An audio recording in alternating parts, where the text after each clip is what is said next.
All right, welcome back to another episode of Introduction to Computer Networks. This is Polly again, streaming live from NTU. And yeah, good morning to you all. And this is our week 8, episode 14, and there's nothing new to announce. Okay, good for us. And so we can go ahead and start with the topics today. Okay, the topics today will be in 3 groups. First is to analyze RDT 3.0 a little bit more and motivate pipelined RDT. That's a different kind of RDTs that performs a lot better than RDT 3.0. The second and the third group of topics are 2 kinds of pipelined RDT. The first one is called Go Backend GBN. The second one, Selective repeat, SR. So GBN and SR, yeah, keep these 2 terms in mind. You will see these 2 terms repeatedly today and maybe more as well next week. And yeah, hi, Jiaxun, Ming Huang, Bo Yao, Yu Jie, Noe, Yongyi, and Youxuan. You guys made it in time. All right, this is really early, I understand. Okay, so let's go ahead and talk about the issue with RDT 3.0. In this video, it's a little bit long because we're doing some analysis and calculation.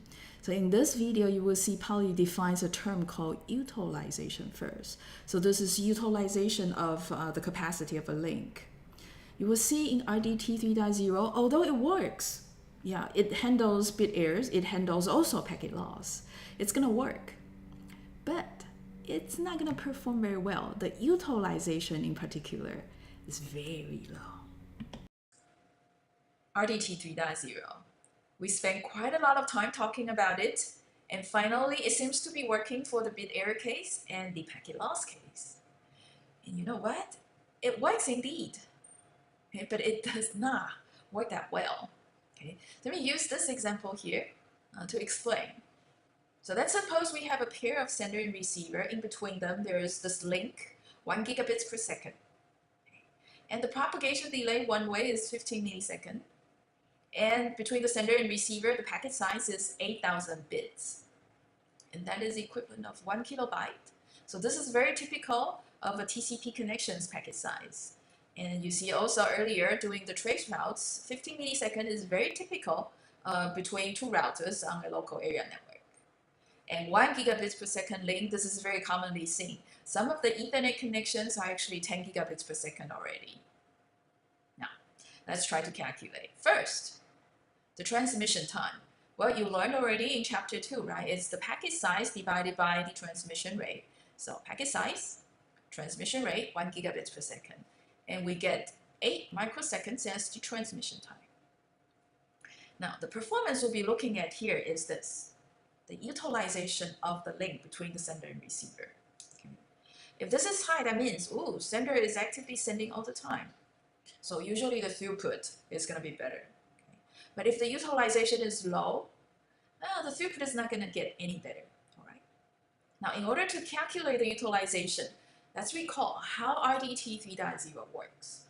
We send from the sender 1 data packet, and the sender there stop and wait for data to travel to the receiver. Receiver sends back and ACK travel the network again back to the sender. And that's when the sender can decide whether to send another data.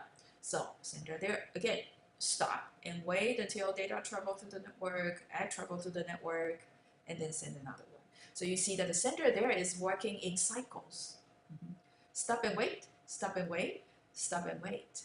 And each cycle, it's using this much amount of time to transmit actual bits, and this amount of time, so plus the round trip wait entirely for the entire cycle. So this is 0.008 millisecond, and this part, sending the packet and then wait, one wait and another wait. And here I'm ignoring the ACK packet transmission time because ACK packet is usually just very small. Okay, so that's 1 round trip time plus packet transmission time, 30.008 millisecond. overall utilization on this link is very, very low, 0.00027, too many zeros. And if I illustrate the scenario I just described there, sender, receiver, and this is timeline, okay? At time 0, first packet bit is transmitted. So right here, first bit goes onto the link. And it takes this amount of time, that is the time to transmit all bits on the packet. So last packet bit transmitted is right at this time, okay? That is the packet transmission time, L divided by R. And these bits is gonna travel halfway to the receiver and another halfway back to the sender. So first packet bit arrives right here. This is what? The propagation delay, okay? And this is also propagation delay. So 2 propagation delay plus L divided by R. This is one cycle. Within a cycle, only this amount of time sender is being active. Okay, only this amount of data is being transmitted. While the entire duration, right, the sender can just keep pushing bits out, okay, onto the network interface. So you see again, the network utilization, L divided by R over the entire term, RTT plus L divided by R. Very low utilization. And that low utilization can be translated here. The throughput on the 1 gigabit link is only 270 kilobits per second. This is not even enough to send any video that would be sensible. So you see here, RDT 3.0, the design itself, although it works, but it limits the use of the physical resources. Okay, we're only sending one packet and then stop and wait until we can send another one. Now that I show this plot, then you know, yeah, obviously to increase the utilization is to send multiple packets per round. Indeed. So let's look at the plot in a bit more detail, just like we did in the previous slide. So sender, receiver, and timeline again. So this is the time we send the first packet, the end of the first packet. This is the time, first bit arriving at the receiver, last bit arriving at the receiver. At this point, the receiver can send back acknowledgement. So this is the time the acknowledgement arrives at the sender. This is the sender can begin sending the next round of packets. So how long is a round this time? Well, this is one-way delay, right? This is also one-way delay. So round trip delay plus L divided by R. So the same. In each cycle, we now send multiple copies of packets. So now we're sending 3, so 3L divided by R, right? So utilization is now 3 times higher than the stop and wait scenario. All right, so the more packets you send in one pipe per round, the higher the utilization. Okay, and that is why we need pipelined RDT. So in this next video, it's very important because after the video, Polly is going to take a poll and ask which one of these pipeline protocols you would prefer, GBN or SR. So in this video, Polly would visualize what pipeline RDT means and introduce and contrast the 2 pipeline RDTs. Go back and selective repeat. And this takes us to this new class of RDTs called the pipelined protocols. Okay. What it said is, let me repeat myself, the sender allows multiple packets being sent per round, okay, or multiple packets in flight. By in flight, I meant that these are just data packets going out, they are not yet acknowledged. So it's illustrated better here. So this one on the left is stop and wait. This one on the right is the pipelined RDT. So we see multiple data packets go, not yet acknowledged, and their acknowledgements will come back in a sequence, okay, in a round to the sender. Okay, so a range of sequence number needs to be increased. So previously in RDT 3.0, we used just 1 bit, right, 0 and 1. But now we need to allow multiple packets going out simultaneously. And we need to make sure that we acknowledge each of these packets. So we need to tell each of these packets in flight apart. The sequence number definitely needs to be expanded. And we'll need buffering at the sender and the receiver side as well. Because, hey, what if multiple of these packets in flight are dropped? They need to be retransmitted again. So buffer definitely at the sender side is required to store those packets that are not yet acknowledged. Receiver here will also need buffer space because hey, when this packet is lost and there's other packet coming in subsequently, should we keep them or should we drop them and have the sender retransmit again? And what about these other packets that has already arrived? Okay, so there's some buffer space also, okay, needed in order to address different needs of different designs. So buffering required, a longer range of sequence numbers required. Okay. Now, in the next few slides, what we're going to introduce are just two different flavors of these pipeline protocols. So they are the big categories. First is the go back end. The second is selective repeat. Now, one can, of course, further tune the go back end so that it works slightly differently. Hopefully, the second version works slightly better than the fundamental version. Similarly for the selective repeat protocols. Okay, so here's the overview slide that contrasts the two big categories of pipeline protocols. On the left, the go back end. On the right, selective repeat. Right? They are the same this way. Okay. Both of them allow having multiple packets in flight, in a round. Okay. Well, that's the basic ideas of pipeline protocols. They must be the same this way.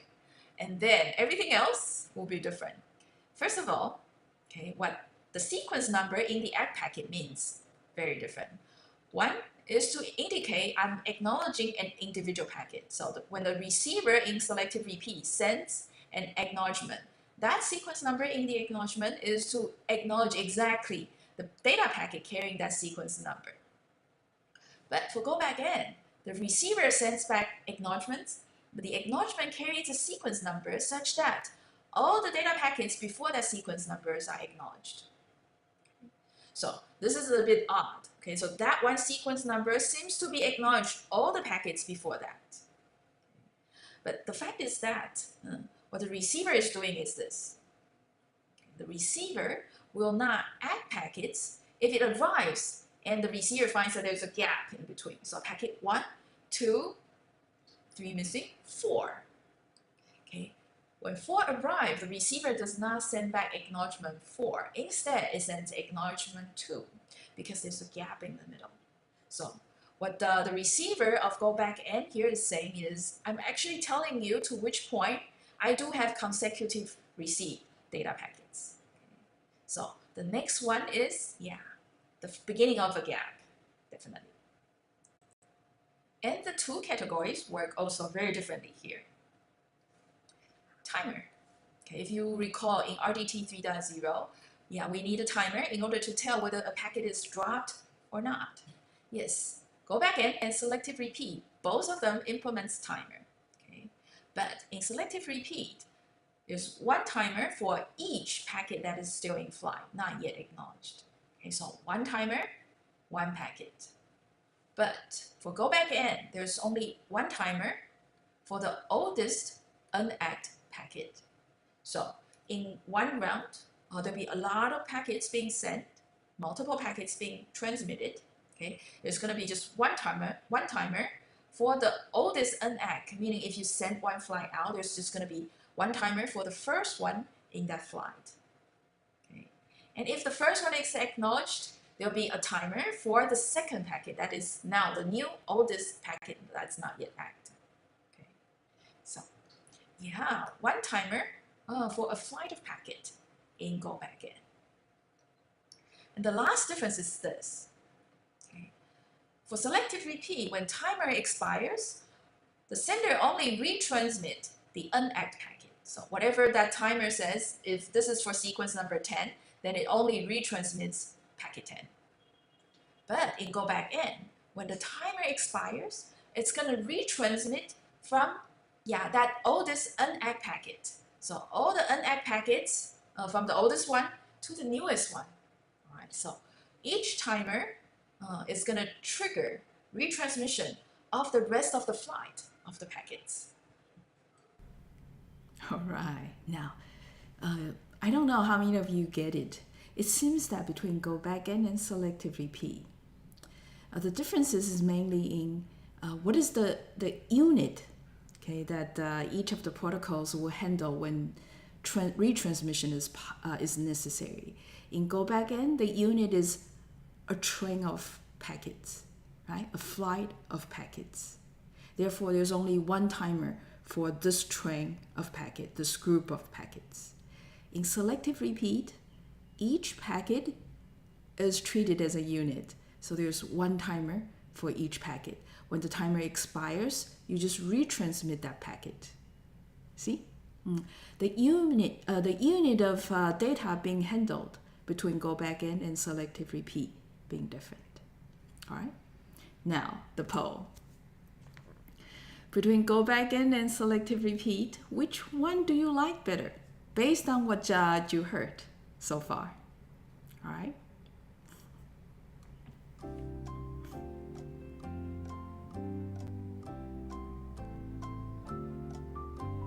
Interesting.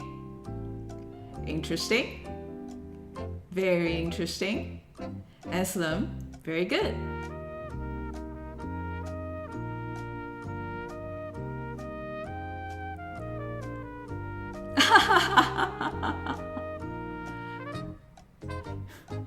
Ryan, very good. Right? Having multiple timers and each timer for each packet sounds annoying. Yeah, hey, these timers do not come with no cost, right? To maintain a timer, that means that you need some memory space and the system needs to track the time. And to be able to add individual packet, that means that the data structure at the sender side could be a little bit complicated, isn't it? But go backend, hey, many of you also selected selective repeat. Because go backend, when the timer expires, you need to retransmit a whole flight of packets, right? That's very demanding for bandwidth. Hey guys, again, trade-off. Now think, for a lossy network, for a network that you see packet drops more frequently, would you prefer go backend or selective repeat? Okay, so that is not a poll. You just keep that in mind. Okay, keep that in mind. And guys, we'll go on and talk about go backend. Keep that question in mind after Polly went through the entire mechanisms of go backend and selective repeat. Let's try to answer that question. All right? Good. So let's start talking about go backend. You see, go backend is one of these pipelined RDT. So we'll be sending multiple packets out, right, in one round trip. That means at the sender side, we no longer just track one packet at a time, unlike RDT 3.0. We need to track, right, a window, multiple packets, a window of packets, okay, that are in flight, all right? And in order to track multiple packets like this, the sequence number, hey, just having 0 and 1 in RDT 3.0 is no longer sufficient. You can imagine we need more bits. Okay, the sequence number needs to be longer, and it has something to do with the window size. Okay, so this video explains the sequence number and the window size. Now let's look closer into the first categories of the pipelined RDT, the go backend. So this is just the sender side, and we'll come to the receiver side in a couple slides. And first thing first, the packet sequence number in go backend. If you recall in RDT 3.0, we only allow one data packet goes in out without being acknowledged, isn't it? And in that case, we just need one bit sequence number to tell the old packet and the new packets apart. But now, go backend being a pipelined RDT, which we allow multiple packets being out in transit without being acknowledged. So your intuition should also tell you that, hey, you need a higher number of sequence numbers to tell all these in-flight packets apart. You are correct, and we now definitely need more, and k here is obviously larger than 1. Okay. Now, having k bits in the packet header, okay, as the sequence number field, then you see the sequence number can range from 0 all the way to 2 to the power of k subtracting 1. And next, in go backend, or generally the pipeline RDT, we do have this thing called the sending window. And the sending window is usually associated with the limit, okay, we call the n, or the sending window size. Okay, so n here is to limit the number of unact packets allowed. Right? And go back in, this is the number of consecutive unact packets allowed. It's also illustrated here. Okay. From the first packet in flight to the last packet in flight, the max range is n.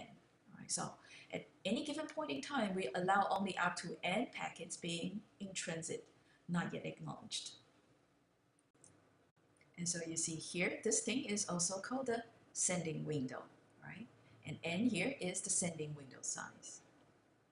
Now let's take a closer look at the plot over here. So each of these slim rectangles are packets. So the green packets are the very early packets that are already sent and already acknowledged. So this is in the middle of the sender transmission, as you see. Okay.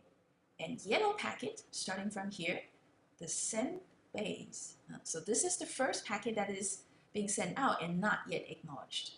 And there will be a number of these. So yellow ones are the packets already generated and sent, but not yet acknowledged.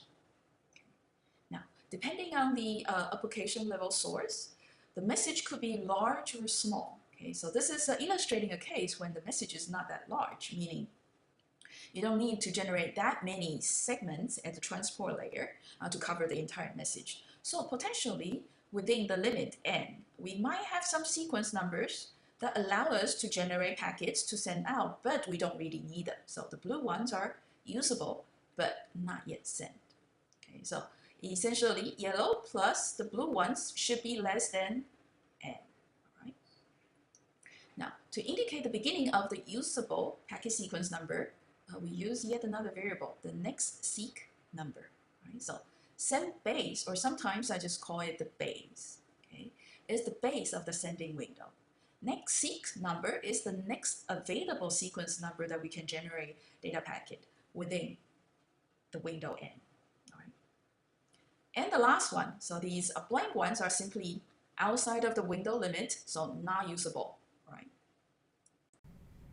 All right, so that is the window n. And that window covers the yellow and the blue packets. So the beginning of the window is always send base. Okay. The end of the window is always what? Send base plus n, all right? So that next seek num is the first packet sequence number that the sender can use to generate a new packet, all right? Now, the next video shows this. This window actually slides. When does it slide? When the sender receives acknowledgements from the receiver, right? Because when the acknowledgements come back, that means some of the yellow packets will turn green, right? And hey, the beginning of the window is always the first yellow. Therefore, the window slides over a little bit. Okay, so this is a sliding window scheme. The pipeline RDT is also called. And here, let's assume, okay, send base here finally receive an acknowledgement, and it's acknowledged, so we turn this into green. What do we do here? Now this one is green, isn't it? So send base is only to indicate the first unact packet, so we actually need to what? Change it to this packet sequence number. Right? As a result, we shift the window and it's beginning from here and include the next blank packet and turn it what? Blue. So the window is actually sliding over by one packet. Okay, so such a window is also called the sliding window mechanism. So when acknowledgement packet is received, you see these yellow packets turning green gradually, okay, and the window sizes is sliding over and then casting more blank packets into blue ones. All right. Just to make sure that it's clear, send base is the variable in go back and sender that always points to the base of the sending window, which means it's always the first yellow packet's sequence number. Right? So the send base will only be changed when the first yellow packet is acknowledged and turned into green. So send base can no longer be pointing to a green packet, and as a result, it needs to be moved to the sequence number of the first yellow packet now. And you see window then here is sliding over by 1. The next seek num is always pointing to the next sequence number in case we need to generate a new data packet. So in this scenario, it's pointing, of course, to the first blue packet that is useful and not yet sent. So because when we get a call from above and if we need to generate a data packet, then we'll turn this blue one into yellow. And the next seek num is going to be shifted over and reassigned to the first blue packet after sending. And we do not shift the window size at all because the send base is not changed and the n here is a constant. But be careful though. There'll be scenarios where, hey, all these blue ones are actually yellow, meaning, yeah, the sender does have large message to send and we are actually exhausting the entire window size to send the message already. In that case, the next seek num will be pointing here at a blank packet. Okay, that is the next available sequence number to generate a data packet.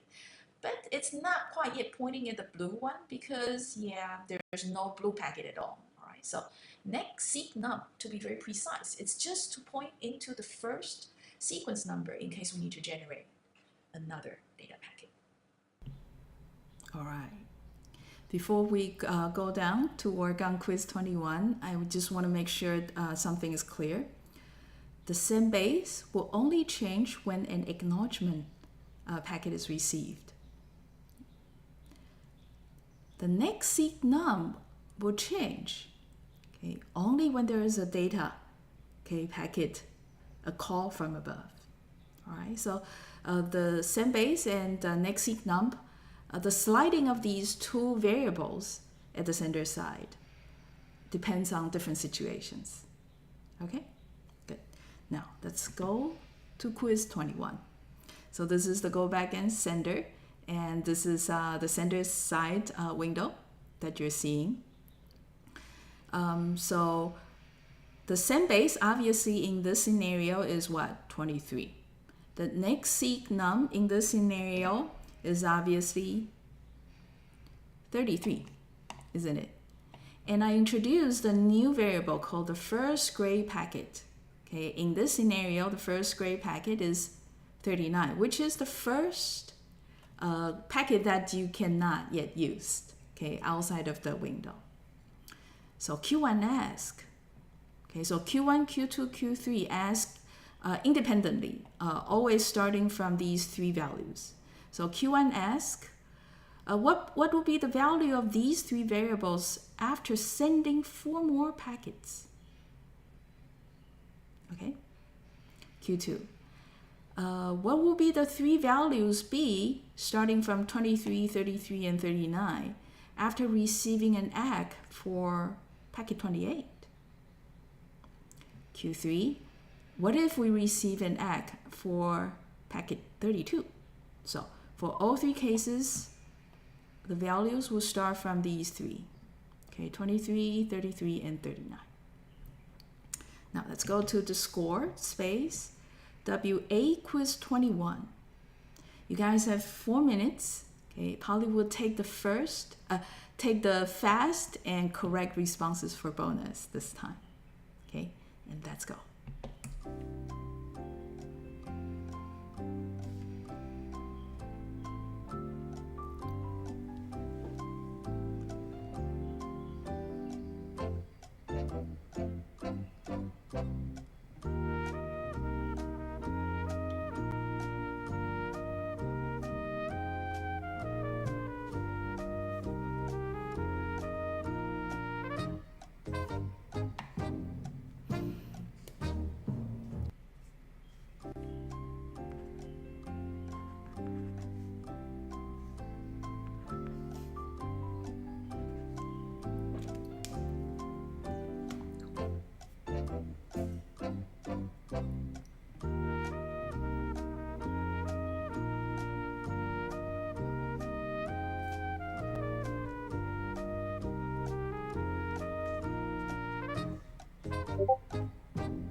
All right.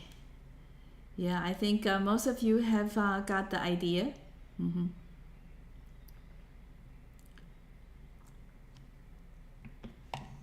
So maybe I can come back here and make sure that things are clear. So, hey, after we send 4 more packets, so what's gonna change? The next seek num is gonna change, right? So 23, 37, 39. Okay, so for this quiz, for Q1, everyone is correct. All right. Now it seems a little bit tricky calculating the values after receiving X. Okay, so if we receive an X for 28, 23, 24, 25, 26, 27, 28, that means, okay, all these packets will turn green. So the first yellow will be what? 29. Okay, and I think you guys all get this fine. Okay, for Q3, you guys also get that Senbei should be 33, I think. Yeah. So even Yuting here, 29 and 33. But the thing is this, okay, after receiving an ACK for 29, for 28, so the first yellow is now 29. Right? What should be the first gray packet then? The window size is fixed. Okay. What's the difference between 23 and 39? 16. So 29 plus 16, yeah, 45. So when the ACK for 32 is received, right, 33 plus 16, 49. Mm-hmm. So yeah, I think you guys all eventually get it. So when an ACK is received, you not just change the Senbeis, you change also the first gray packet value because the window size is fixed.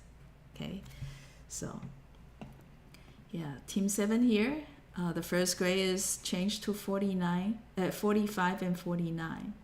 Okay, team A did it all right. And Yuting, very brave. Okay, Yuting. Yeah, so you need to change the first gray for your Q2 and Q3. All right. I think you guys have all get the idea. Now let's come back to the lecture. Yeah, we have still a little bit more on the go back and center side to talk about the acts, the cumulative acts.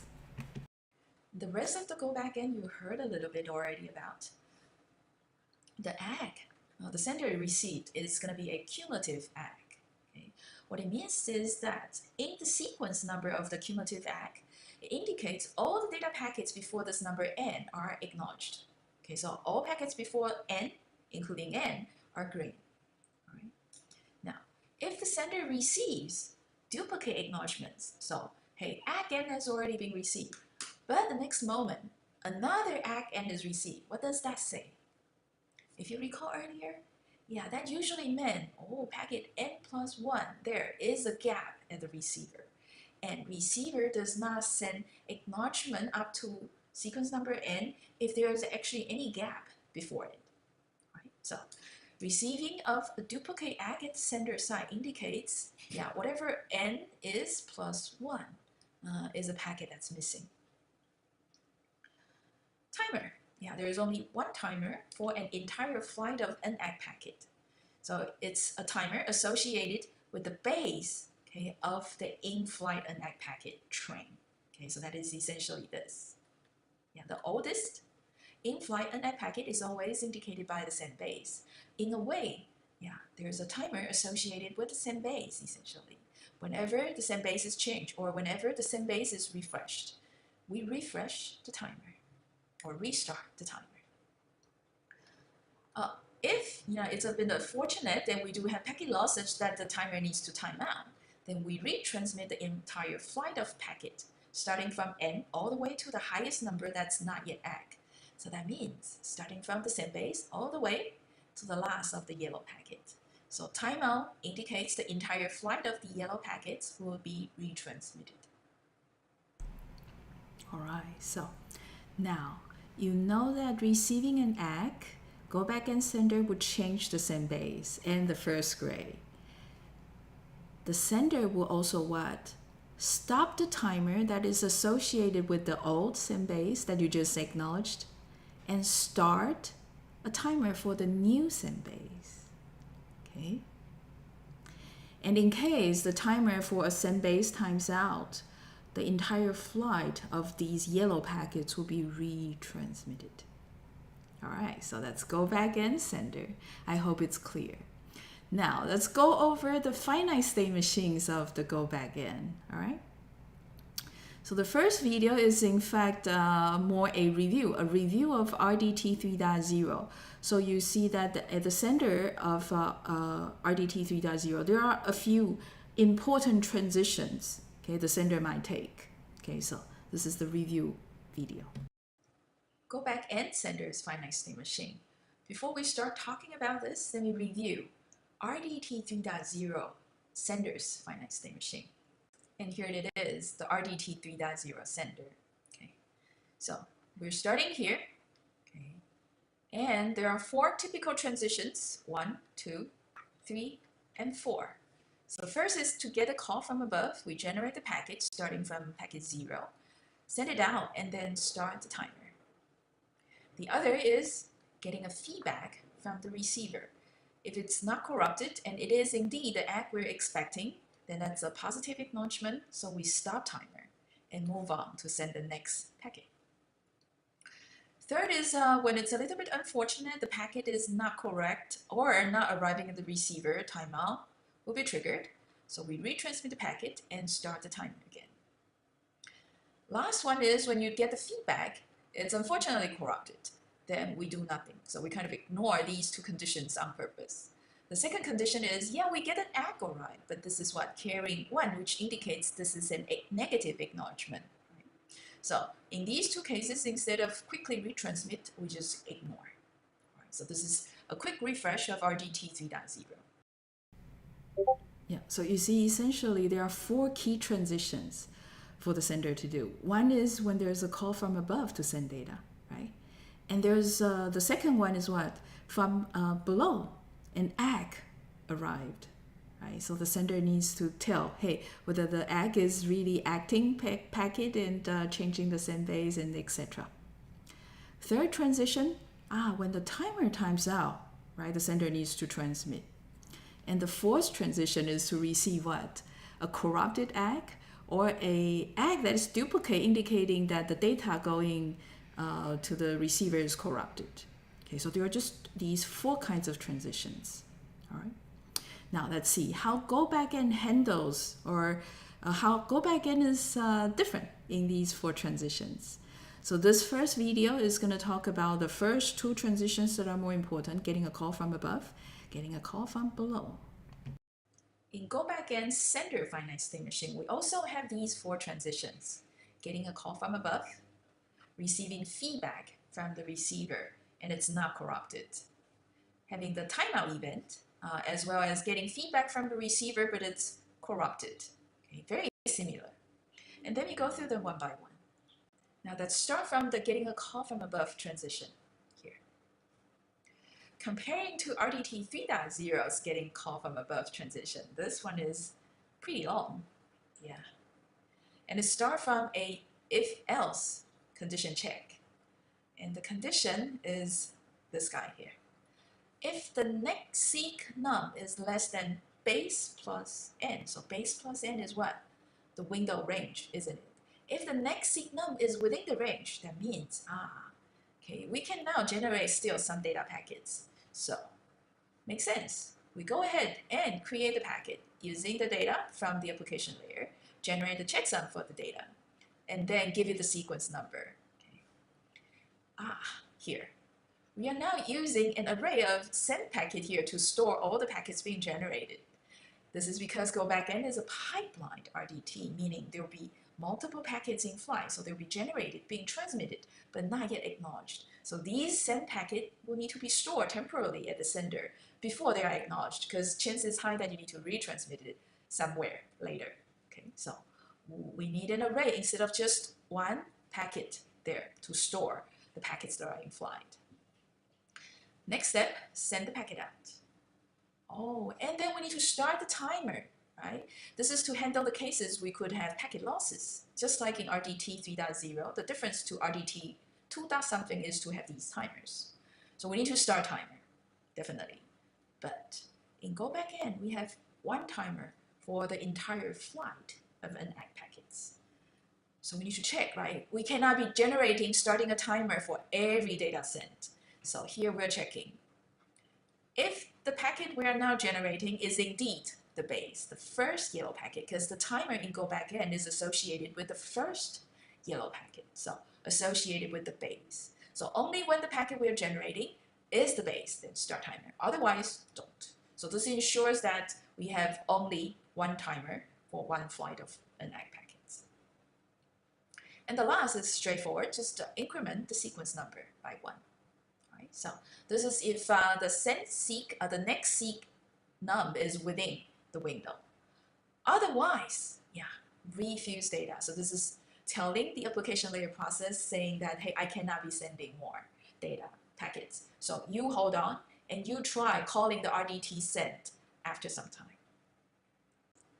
And the second one that we'll examine is this guy here. All right, so this is supposed to be the case where we receive acknowledgement. And it's a new one, therefore we could move on. All right, so let's take a closer look at how the move on is like in Go Backend Sender. First of all, the checking condition. Yeah, get the feedback packet coming from the receiver from the lower layer. And if it's not corrupted, oh, good. So the feedback packet is not corrupted. So this must be one of those cumulative ACKs.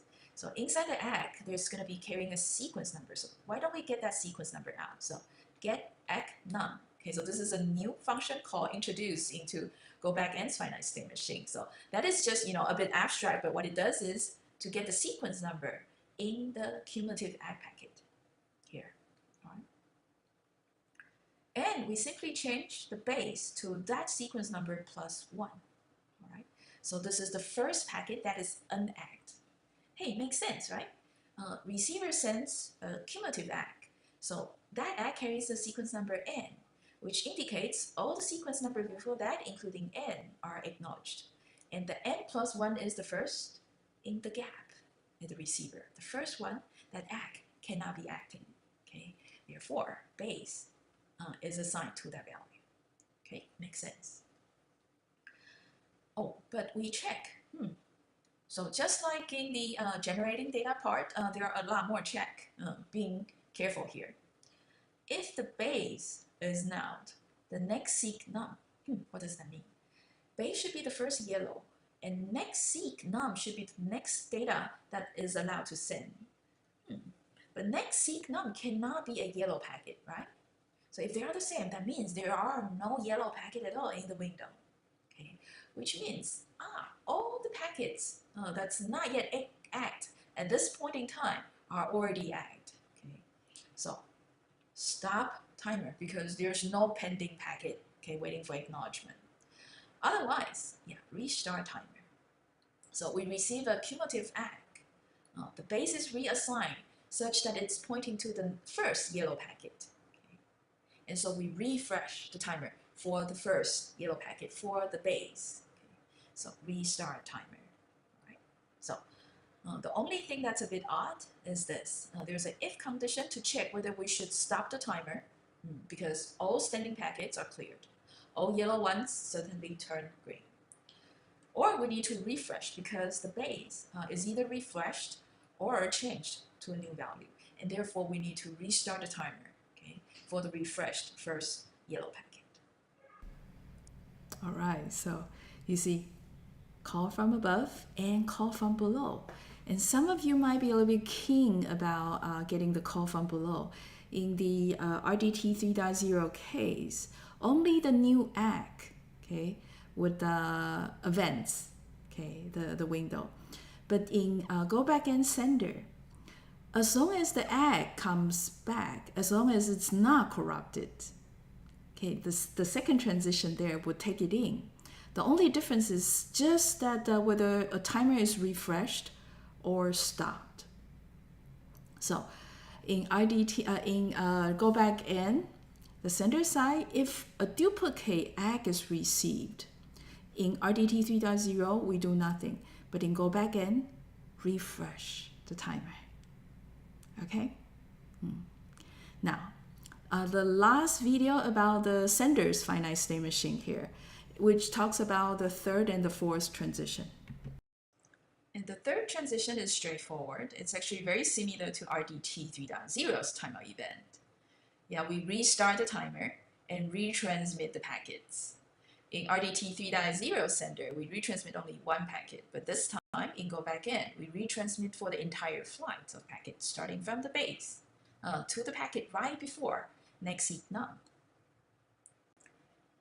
And the fourth transition is this: when the sender received a feedback and it's a corrupted feedback, then we do nothing. So this is just like in RDT 3.0, when the sender receives a corrupted egg or a duplicate egg, which is a negative egg, it does nothing. Okay. Now the difference here though is that it only handles the corrupted egg case. What happened to the duplicate egg? In go back and sender, it's actually handled here. When the sender receives an egg, it's not corrupted. Whether it's a new egg or a duplicate egg, the actions are the same. If it's a new egg, the base will shift to the right. But if it's a duplicate egg, if it's a duplicate cumulative egg, the base will remain the same. Right? Would this be a problem? Some of you might not be very comfortable with this, right? Because, hey, if the base remains the same, what do we do here? We'll be definitely in this situation, right? There's an unegged packet somewhere and the base remains the same. We'll be restarting the timer, meaning the first time that base is receiving an egg for all the packets before the base, the timer for that base has already been started. And now we're reassigning the base to the same value and restart the timer. That means we're extending the timer interval, for that base. How do you like that? Think about it. And the last bit of the go backend sender, or shall I say the first bit of the go backend sender that we actually talked last, is the initialization of the sender. Okay, so the base, starting of the window, is initialized to sequence number 1. Next seek num is also initialized to sequence number 1. So this is unlike the RDT 3.0 sender receiver, always starting from packet sequence number 0. In go backend sender, textbook authors decide suddenly that they want to start from the sequence number 1. All right, so that's all of go backend sender. And it's a perfect time to take a break. So let's take a break and resume the lecture 11:20. Okay, and we'll continue to talk about the receiver's finite state machine of go backend. So let's break.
Hey guys, welcome back. All right, so yeah, let's learn the receiver side of go backend's finite state machine. Now, the receiver finite state machine of go backend. It's actually quite simple. Let's just skip the initialization and focus on the two transitions possible. Among the two, this one is the more straightforward. We receive the data, get a call from below, and check the data, it's not corrupted, and check the sequence number of the data. Has seq num there is a function newly defined for go backend again. So what it does is simply, checking the sequence number in the data and see if it matches the expected sequence number, which starts from sequence number 1. So if we receive packet 1 and it's expected, extract data out of packet 1, pass the data up to the application layer, generate ACK packet for packet sequence number 1, send the ACK out, increment the expected sequence number. Okay, so this is the simple case where everything works as expected. No error, no loss. And the second case is the default transition. What default meant is just all the other conditions that's not matching the previous transitions condition, which means the data can be corrupted or the data received not corrupted but not carrying the sequence number expected. So here, corrupted data or data packet that's not in the expected sequence number. Now this could be a duplicate data packet. This could also be a data packet carrying the future sequence number. So in either case, which means default is just to send the same packet again. That is the packet generated here, which is the ACK packet that is generated previously when data arriving correctly and in sequence. So in case of corrupted data, out of order data, we discard the data, no receiver buffering, so there's no extract of data, no passing of the data up to the application layer, and all we do is simply react to the data with the highest sequence number arriving correctly in order. So go backend receiver there. Works a bit odd, not that intuitive, but it's very simple. It always acknowledges to the data packet that is the highest in sequence number for all those who arrive correctly and in order. So all the receiver needs to track is the expected sequence number, and that's pretty much all. At the sender side, if a duplicate ACK is received, that is essentially saying either the data previously sent is corrupted or the data previously sent is lost. All right, so that completes go backend's finite state machine. Let's walk through an example. All right, so guys, this example is going to take us some 13 minutes of time, but it's actually important to go through it so you will see that although go backend sounds simple, but because now we are sending multiple packets in one flight, the actions being taken, is repetitive, but it can be a little bit hard to track. So example, and in the first part of the example video, you will see the sender sending data and receiver trying to generate ACKs receiving these data. Next is to walk through an example of go backend following the finite state machines. So then we go back and recap. Go back and sender's finite state machine and the receiver finite state machine, just so that you can follow. And real quick, the sender side of go backend is this. If we get a call from above, we check real quick whether next sequence number is within the sending window, which is base plus n. If it is, then we generate packet and send it out. And then check whether we should be starting a timer. And the condition to start the timer is if this next seq number is indeed the base, and then increment the sequence number. All right, so check whether the next seq number is within the sending window. If so, generate the packet, send it out. Check whether we should start the timer. So next seq number, whether it equals the base, and then increment the next sequence number. If we do not pass the condition where the next seq number is within the sending window, then ask the application layer process to wait. All right. Now, back to the example. Let's assume the window size is 4, And the sender's application layer process is sending data all the time. So sender here gets call from above all the time. So let's see. In the first call from above, right, the base and the next seed number are both initialized to 0. Okay. Now the first call from above is going to trigger, checking whether the next seek number is within the sending window. Sending window starting from base and window size 4. Next seek is initialized to 0. Is 0 less than 0 plus 4?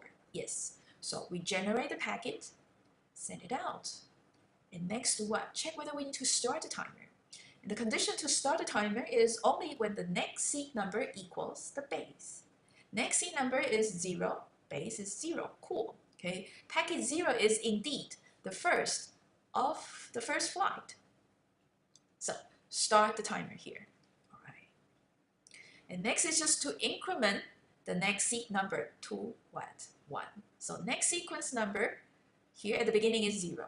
Now increment it to 1. So if we get a call from above again, next seek number, is it less than base, still 0, plus 4? Yes. So generate packet 1. 1 here is the next seek number, isn't it? Send it out. Check whether we should start the timer. Next seek num is 1. Base is 0, not matching. So the second packet in flight does not start timer. All right, just increment the next seek num. So here, the third call from above will start from next seek num equal to base 0 and 4. Is 2 less than 0 plus 4? Yes. So we generate yet another packet. Next seek num equal to, send it out. Do we start a timer? Next seek num equal to base 0, therefore not matching, not starting timer. Increment the sequence number to 3. Right? Is 3 less than 0 plus 4? Yes. Generate packet 3, send it out, not start the timer because next seek number is 3 and base is still 0. Right? And we increment the sequence number to 4. And now we get the fifth call from above. And that call from above will check, is 4 less than base 0 plus 4? It's no longer less, right? So what do? We go to the refuse data part of the if condition. So yeah, the application layer process is asked to wait, and sender will pause sending for now. And these packets will go out to the internet and hopefully reaching the receiver, while there's a timer that's ticking and ticking, ticking, and that is associated with the base, the packet 0. All right. And here's to quickly review the receiver of go back in. If we get a call from below, the data is not corrupted and carrying the expected sequence number, simply extract data, pass to the application layer, generate the ACK, send the ACK, and increment the expected sequence number. And otherwise, just resend the ACK that has been generated previously. Now, the receiver. Okay, receiver here will be receiving packet 0. Yeah, it's not corrupted and it's expected, right? So expecting sequence number 0, receiving sequence number 0. Therefore, we send ACK expected number 0. Next, yeah, we get a call again from below, packet 1, not corrupted, and it's in sequence. Therefore, we send ACK for the highest data number that has correctly arrived and arriving in order. So these are being sent back to the sender. But packet 2, is lost somewhere on the internet. But packet 3 will arrive. It's not corrupted, but is it expected? We're actually expecting what? Sequence number 2. So we do not extract data. We actually trigger the default transition, if you recall, and just resend the ACK that is previously generated. So ACK 1 is being sent again. So right here. All right. All right, so that's just the first part of the example. Let's go down and see how the sender will react to these ACK packets coming back, and how the receiver will react to the further messages being sent from the sender. And now we come back to the sender side. Okay, we'll be receiving ACK 0 here. All right. So receiving ACK 0, it triggers sender finite state machines. Oh, the transition at the bottom, isn't it? receiving a call from below. Yeah, receiving a feedback packet from below. What do we do there? Yeah, let's recall and go back. Yeah, so here, quickly recall. Okay, this transition, getting a packet from the lower layer and it's not corrupted, what do? Set the base to the sequence number in the ACK packet plus 1. And then we check whether we need to stop timer or refresh the timer. Now, only when the base and the next seek num are equal, then we stop timer, because the base here is empty, meaning no yellow packets at all, because next seek number is the first blue. So only when the base and the next seek number are the same. Otherwise, restart timer. Okay. Now we can come back here to examine. Yeah, what is the action the sender should be taking? Okay. First, receiving ACK0. So that's triggering the transition at the bottom, a feedback coming from the lower layer, and it's not corrupted. So what we do is to extract the sequence number in the ACK, add it by 1, and that will be the new base. So base here is moved by 1 position. The next thing we do is to check whether the base equals the next seek num, right? If they are the same, that means we should stop the timer, because hey, all the data packets are already added, right? But otherwise, then we restart the timer. So hey, base is 1, next seek num was previously 4, isn't it? That's why we are waiting here. Okay, so we cannot be stopping the timer. Instead, we should what? Restart the timer. So this timer here, original ticking, will be cancelled and we restart the timer here. And that timer is going to be associated with the new base, which is 1 over here. All right. And then, hey, sender is trying to send data. So quickly get a call from above. So we trigger the top transition. Right. So next seek num is 4. And 4, is it less than the base 1 plus the window size 4? So together 5. 4 less than 5. Cool. We can generate packet 4 and send it out. Is the sequence number base equaling the next seek num? No, so we do not start timer here. All right, so base is 1, so that means base, there's already a timer running. All right, next seek num, 4, not equaling 1, so not starting a timer here for generating packet 4. So timer is still associated with the base 1. All right, and then we increment the sequence number by 1, so 5 here. Similarly, receiving ACK1, we set the base to 1 plus 1. So the base is now what? 2. Is the base identical with the next seek num, which is 5? No, therefore we do not stop timer, but instead we restart timer, so T removed there, and T is restarted with the new base, that is 2 over here. Okay, so T for 2. So this is T for 1, and this is T for 0. And at this point, one slot open up, getting call from above. Yeah, 5 is less than 2 plus 4, 6. Therefore, we generate packet 5 and send it out. And do we start the timer? No, right? And increment the sequence number to 6. And yeah, another ACK1 is coming in. Okay, this is triggered by receiving packet 3 without packet 2. So ACK1 comes in, triggering the bottom transition, not corrupted, set the base to 1 plus 1, 2. Well, that is the same. All right. Base and next seek number, still not matching, therefore we restart timer. Ooh, so hey, we actually kill the old timer for base 2. Now, restart timer for base 2. That means, wow, this base is actually, waiting a longer time to expire to retransmit. But it's okay. It will still work. Just wait a bit longer. Right. If we get a call from above now, next seek is 6, and base is 2. 2 plus 4, also 6. 6 not greater than 6. Therefore, we again wait here. All right. So, yep, pretty much wait here. And so this timer for the base 2 is going to tick, tick, tick, tick, tick. All right. Let's assume packet 4 and 5 arrive at the receiver side, which generates re-ACK of packet 1 because they are out of order. And let's just assume these 2 ACKs is just going to take a long time to come back. before T for 2, the second time here, times out. Okay. What's going to happen here is that it's going to trigger the sender side, the timeout event. What do we do there? We restart timer and what? Retransmit the entire flight of packets starting from the base. So 2, 3, 4, 5 go out at once. All right. And good thing is that at the other end, the receiver here finally gets packet 2. Yeah, it's finally the expected sequence number, so it's going to call the transition on the right, extract data, pass it up, so deliver to the application layer, and therefore we generate ACK2. And packet 3 arriving here, extract data, and then generate ACK3, and so on and so forth. All right.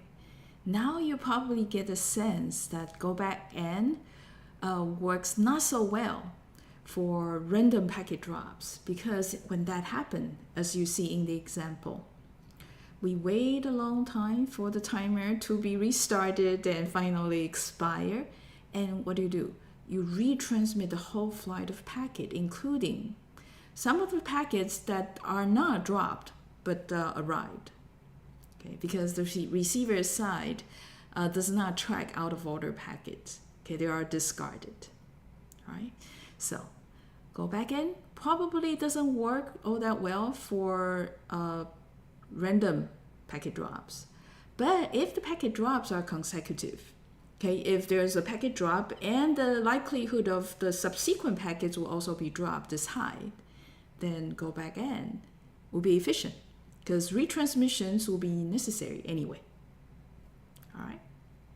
Now, let's go down to the second pipeline RDT, selective repeat. So this first video introduces selective repeat, which is a lot more simple from a human's point of view to understand. Selective repeat. This is the second big categories of the pipeline RDT. So its design is pretty much the opposite of go back in. So in go back in, you have cumulative ACK. So the sequence number in the ACK there is to indicate all the packets before this particular numbers are received correctly. But in selective repeat, the acknowledgements are individual. So one acknowledgement packet per data packet. The sequence number in the acknowledgement is only to acknowledge one data packet. In go back in, we have one timer for an entire flight of packets. When that timer times out, we retransmit the whole flight of packets. In selective repeat, the opposite. We have one timer per data packet. When that timer times out, we retransmit just that data packet. Right? So, receiver will acknowledge each correctly received data packet individually. Sender will only retransmit a packet when the timer for that packet expires. Very straightforward. The slight tricky part of the selective repeat is at the receiver. Okay, we now have to buffer packets arriving out of order. And the reason for this is very straightforward, very simple. If we send packet 1, 2, 3, and 1 arrive at the receiver, 2 get lost, 3 arrive at the receiver. You cannot be just extracting the data bits out of packet 1, pass it out to the upper layer, and not passing the bits of packet 2, and immediately pass the data bits in packet 3, and then later pass the data bits in packet 2, because that way you get bit sequences that is out of order in the application layer. And our definition of RDT is that all the bits arrive reliably and in order. So receiver here in selective repeat, the implementation gets complicated. You need memory space to store temporarily the packets arriving out of order. You wait until all the gaps are filled, and then you pass all the data bits up to the application layer in sequence. The only thing that remains the same is there is still this sending window, which is limited by n, from the base to base plus n.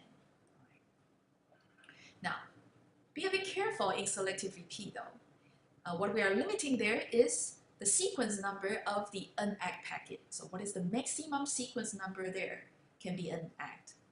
As opposed to in go back n, we say n being the number of unact packets. The reason that I'm saying you need to be careful is because of this. From the base to n plus base. Yeah, there are yellow packets, all right, and after the yellow packets, the blue packets. In go back n, they're just gonna be yellow and blue. So the number of yellow packets maximum will be n. In selective repeat, because we have individual acts, so some of the yellow packets can be green, like this. All right.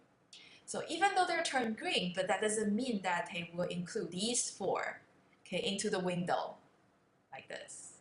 Okay, no. So what we're restricting is the maximum sequence number that can be an act, not the maximum number of packets can be an act. Okay, just to make sure that's clear. And the receiver of selective repeat is, as we talked about, more complicated. It also maintains a certain data structure, tracking the status of these packets. So we also have a window size here at the receiver. The base is now called the receive base. So receive base is always pointing at the first packet expected but not yet received. And there could be a number of these pink packets around. So these are the packets arriving okay, but out of order because there's a gap before it. So those are the out of order buffered packets. The blue ones are reasonable, okay, packets that are expected next. Okay. The black ones are just not possible. So if we receive packets after receive base plus n, we'll be just treating these as maybe hackers injected packets, spoofed packets, things like that. All right. Now, from this video, there's a notion that's very important, and you guys want to make sure that you pick it up. When we were talking about go back in, we only show that there's a window at the sender end. The receiver is very simple. Packeting sequence, take it and pass it up to the application. Otherwise, discard. In selective repeat, you just saw there's a window at the sender side. There's also a window at the receiver side because the receiver, upon receiving out of order packets, those packets need to be buffered and wait until the gaps are filled before they can be passed up to the application layer. Otherwise, our application layer might be getting data that's, messy, somehow reordered.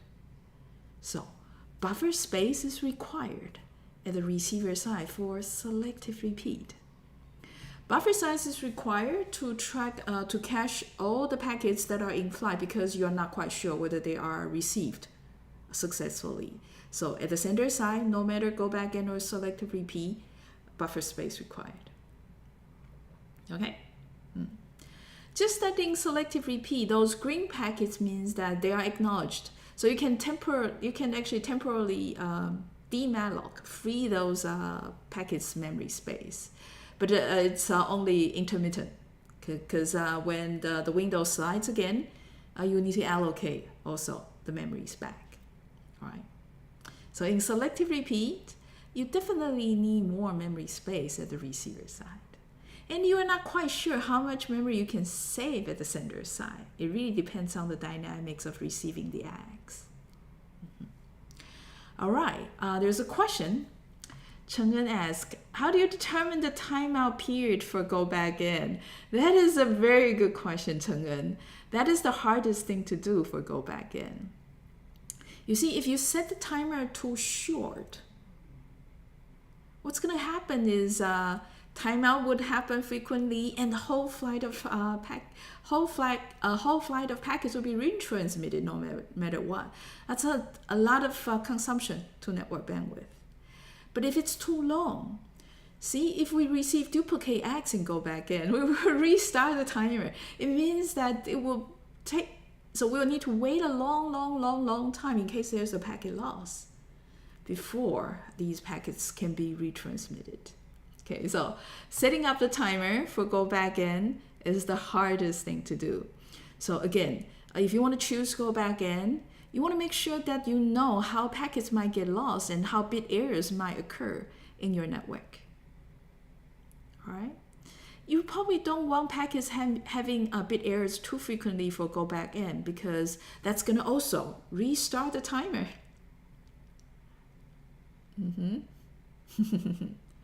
Yeah, so those who like go back in previously, how do you like go back in now? But wait until you finish hearing about selective repeat. So next, let's introduce the finite state machine of selective repeat. And given what you heard, you see, oh, for us, it's a lot easier to comprehend, isn't it? So you see that there's a benefit for a selective repeat. It's easier to communicate to your software engineer. It's easier probably to debug. Okay, so the labor cost can potentially be lower. But you see that the buffer space, okay, number of timers you need to maintain, those physical complexity is higher. Okay, so the finite state machines, you will see that the sender and the receiver side, both of these machines are straightforward, as the mechanism is easy, at least for the human being. So it's easy to write, okay, the finite state machine.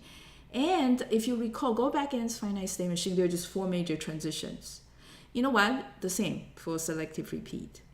And this time, instead of drawing the states and drawing the transitions, I'm just going to write it out as a switch condition in pseudocode form. And now the selective repeats finite state machines. This is the sender side of the machine, and this is the receiver side of the machine. And you might be going, wait, they don't look like FSM at all, right? Because previously we have like states, right? And the number of transitions like these. Yeah, what I'm doing here is to do textual representation. So what I'm saying is essentially, yeah, there are still 3 transitions. So first transition is triggered by this event, the data from above. Okay. Second, the timeout event. Third, triggered by receiving an acknowledgement packet within a particular range. Yeah. So later on, you will see what's nice about writing the finite state machine this way, because it looks almost like a pseudocode, isn't it? Right? So the sender side is looking like a switch procedure, where when there's the data from above event switching in, then we do this. When there's the ACK packet being received switching in, then we do that. So now let's go over the finite state machines of the senders and receivers. Sender side, when there's a call from above, okay, if the next available sequence number is within the window, yeah, send packet. And you know how to do the next available sequence number, whether it's in window check, right? So the next seq num should be less than base plus n. Second is the timeout event. If our timer times out, and that is for packet sequence number n, we retransmit packet n and restart timer. Straightforward. If we receive an acknowledgement packet, we extract the sequence number and check if it's within the send base and send base plus n subtracting 1. So that is saying, hey, whether the ACK is within the reasonable range, right? Because the send window is only this big. If we receive ACK before that or after that, that's just weird. Okay, let's just ignore those. So we'll only be handling ACKs that's within the send window. Now, once that's the case, we mark packet n being received, so turn it to green. If n smallest unACK packet, so if n here is also the smallest unACK packet, so we turn that into green. There could be a number of other greens following that. Then we could what? Advance the send base all the way to the next yellow packet. Okay, so advance the window base to the next yellow packet, which is the next unACK packet. All right. So this is sender's actions, depending on what's triggering the sender's finite machine to take transitions. Similarly here at the receiver end, there are 1, 2, 3 transitions. First transition is if we receive a data packet that's within this range, the receive base and receive base plus n minus 1, so that is reasonable, okay, as expected. Then we send individual acknowledgement. So if it's packet n, then ACK n. If this packet is not expected, so meaning it's out of order, then we will buffer them. So these will be the pink packet, all right? Now, if this packet is actually coming in and filling one of the gray packet, so unreceived previously, but expected, then we can pass all the packets suddenly in sequence, all in pink, up to the application layer. So let's deliver those, okay, in ordered, and advance the window to the next, not yet received, but expected packet. So to the next gray packet. All right, so this is when we receive a data packet that is within the receiving window.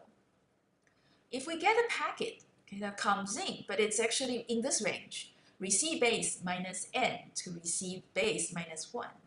What is this? Okay. We are actually sending an egg for that packet back. If you recall, it could happen, right? The egg packet going back to the data center, if that packet is corrupted, the sender there is going to wait until the timer for that packet times out, then retransmit the data again.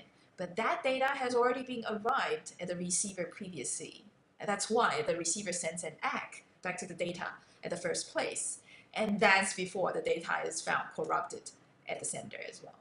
Right? So in that case, we still need to send the egg for that packet. Okay, do not ignore this. Otherwise, that timer is going to fire it again and again and again, and the sender there is going to retransmit the same packet again and again and again. Right? Third transition, otherwise, or the default, I'll just ignore. Okay, so receiver pretty much do nothing in case it's packet not within the receiving window or not one receiving window before. So those that are outside, just ignore it, because chances high that they're coming from hackers or previous connections, and the data somehow, the packet somehow gets stuck in the network for too long, and it's gonna be useless anyway. All right, so that's selective repeat. Now let's also go through an example for selective repeat. So pay attention, and right after this video, Polly is gonna take a poll again and asking you to pick whether you want go back in or selective repeat. And that's also walk through an example of selective repeat, just like we did one for go back in. So that example in go back in is actually harder to analyze. This one, on the other hand, relatively easy. Now it looks very much like the example in go back in. So window size 4, and we start from base 0 and the next seek number 0. Getting a call from above? Yeah, because the next seek is less than base plus 4. Therefore, we generate packet 0 and send it out. And we go on until we hit next C equals 4. And that is not smaller than 0 plus 4 anymore, so we wait. All right. Now, over at the receiver side, scenario similar, receiving packet 0, but the receiver's action different. Okay, for packet 0, we send individual egg 0. Receiving packet 1, we send individual egg 1. Well, not getting packet 2. But we'll be getting packet 3, and out of order, so we buffer and send individual egg packet, egg 3. So egg 1, egg 0, egg 1, and egg 3 will go back to the sender. Now, sender, upon generating packet 0, packet 1, packet 2, and packet 3 will all start the timer individually. So T0, T1, T2, and T3 will all be ticking, no worries. X0 now comes back to the sender. Sender receiving X0 will do what? Clear packet 0. So that packet will turn green. All right. Is it in sequence? Yes. So we advance window. Yeah. Advance window by 1 to the next unegged packet. Upon receiving packet 1, also, yeah, advance sequence by 1 because it's in sequence. And hey, so base is changed to 1 and then to 2. So that allows us to send packets more, right? So 4 is generated, 5 is generated, and they're being sent out. Well, packet 2 did not get acknowledgement, but we get what? Egg for 3. All right. So what do we do there? Yes, we actually release packet 3. So we turn that into green. But hey, packet 2 there is still yellow. All right, so this green packet 3, is not the smallest unegged packet. So we cannot advance the window size further. We cannot advance the send window further or the base further. All right, so cannot be sending more. So still wait here. Okay, so this part of go back and selective repeat similar. Right? But now, look, packet 4 and 5 will go to the receiver. Receiver here receiving 4, out of order again, buffer, send ACK4. Packet 5, buffer again, send ACK5. And those will go back. Here, timer for 4, timer for 5 will be fired because there's one timer for individual packets. Okay.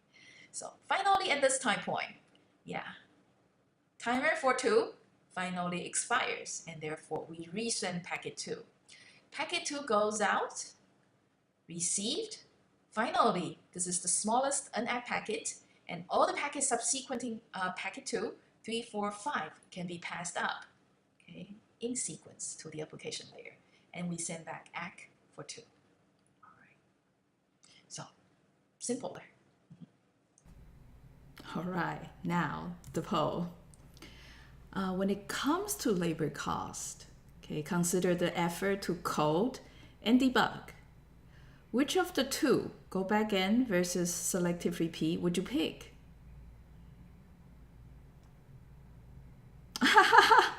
Okay, awesome. Doesn't need to think. Wow, okay. You're probably in NTU, therefore the delay on your end is very, very low. Okay, but guys, which one would you pick? Thinking about the labor cost.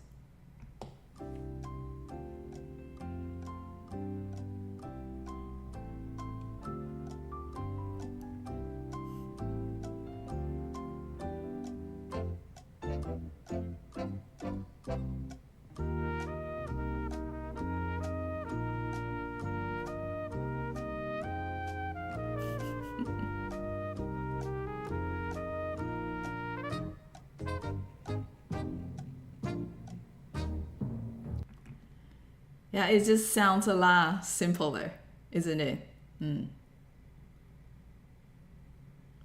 Oh, okay. Cassandra felt that we don't have to resend all the packets. Okay. But that's the bandwidth cost, not quite the labor cost. Yeah. So if I ask, if the cost of, if the network bandwidth costs higher, and of course you select selective repeat because go back in will retransmit a lot.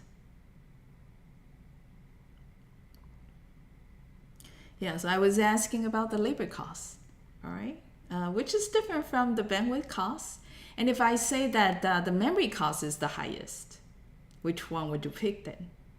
Hey, so guys, you want to make sure that you see the benefits and the drawbacks, okay, of each of the protocols. Good. Yeah, I think you guys get the idea of selective repeat. It's very straightforward. It's more bandwidth efficient, but it does require more memory. Go backend is the opposite. It's a little bit harder to understand. Just to go through the example, it takes 13 minutes. But in selective repeat, just 5 minutes. Okay, harder to understand. I'm not quite sure whether it's easier to implement. Usually when it's harder to understand, it's also harder to implement. It does require more bandwidth. That's the drawback. But the receiver side of go backend does not require that much memory. Okay, so go backend is nice in a way that it's less memory demanding, but more traffic demanding and labor demanding. All right, make sure that you see the ups and downs of all of both protocols. Now, there's just one last video concerning selective repeat. This is a really weird case, and the idea of this video is to communicate. When the window size is at a certain value, the choice of the sequence number, okay, needs to be selected carefully and based on the window size. Okay, so this video, 6 minutes. The last bit of selective repeat is this. Let me show you this case. There are two scenarios, okay, but from the reviewer's point of view, they will actually look the same. Right?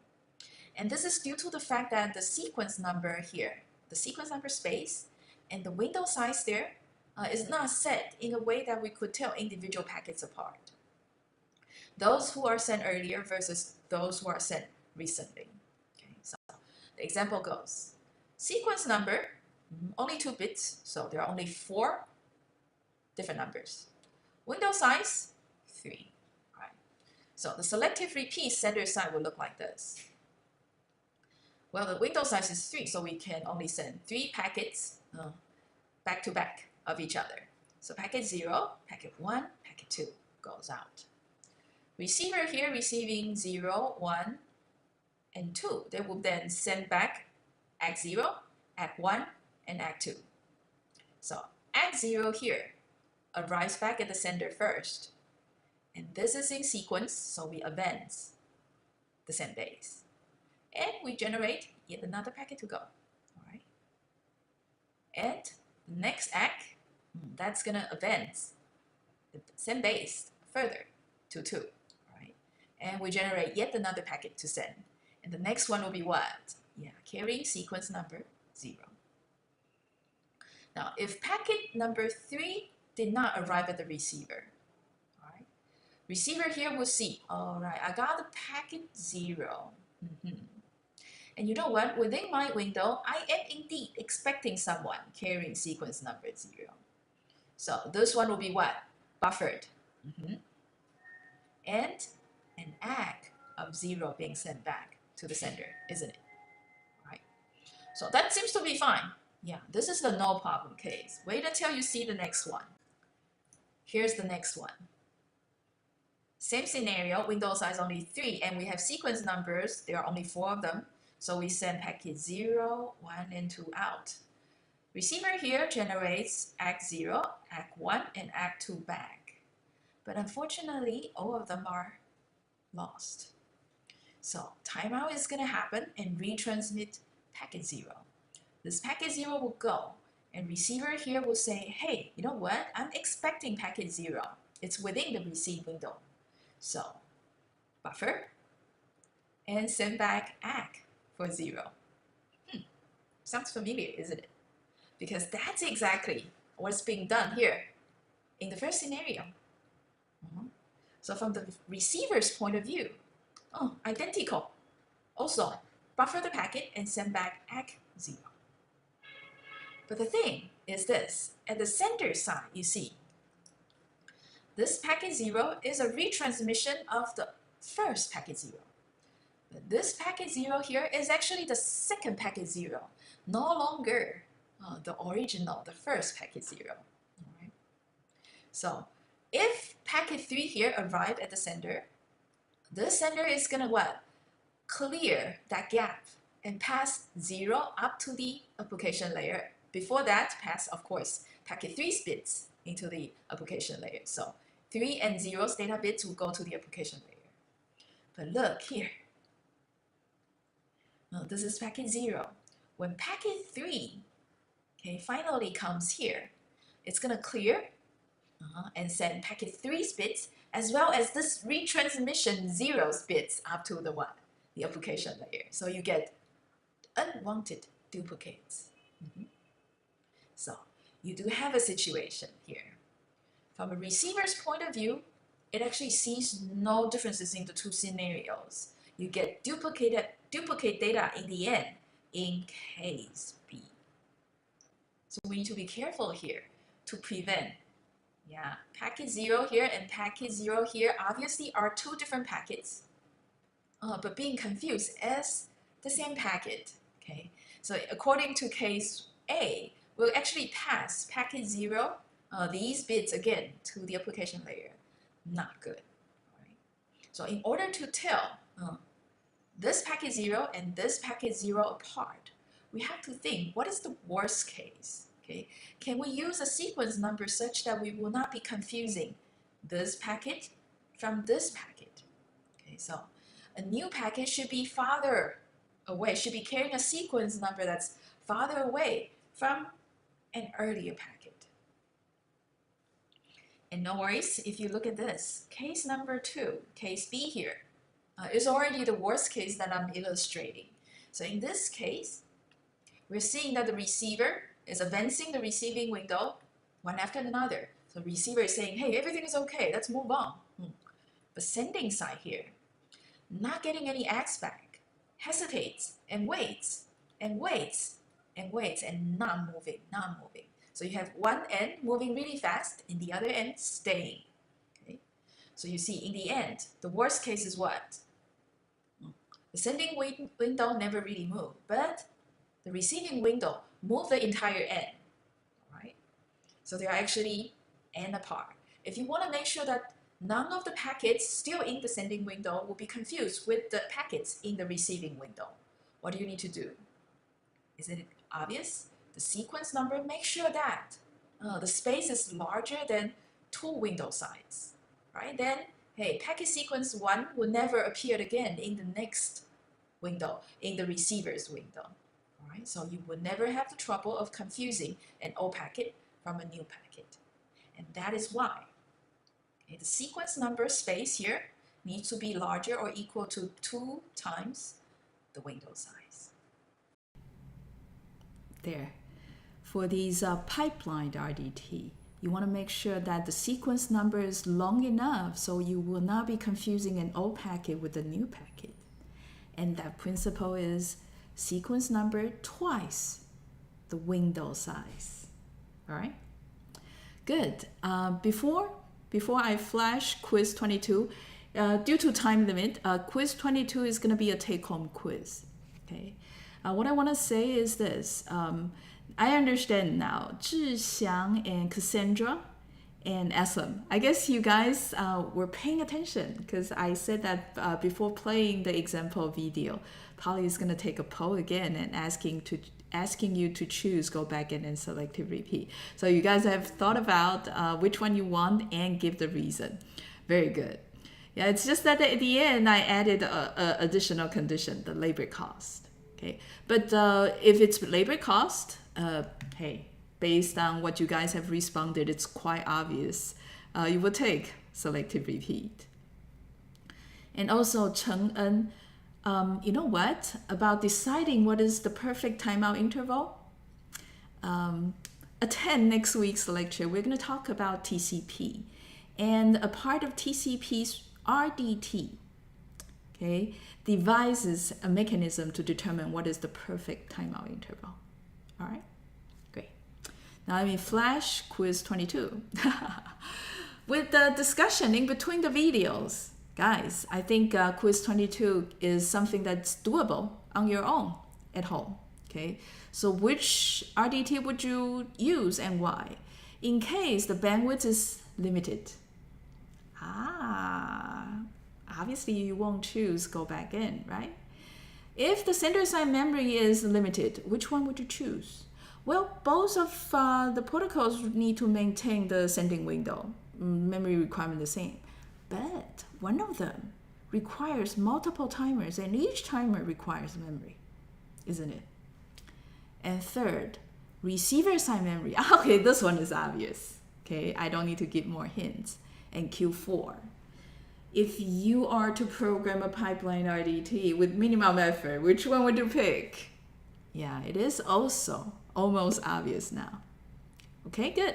So this is going to be a take-home quiz. And with that said, I say goodbye. See you next week.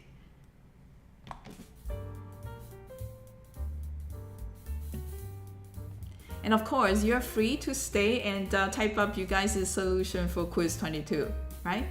That will also save you some time and work on some other homeworks or exams coming up.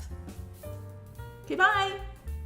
See you next week. We're going to talk about TCP because TCP is the one, right? Promises reliable data transfer. Did TCP use go back in or selective repeat?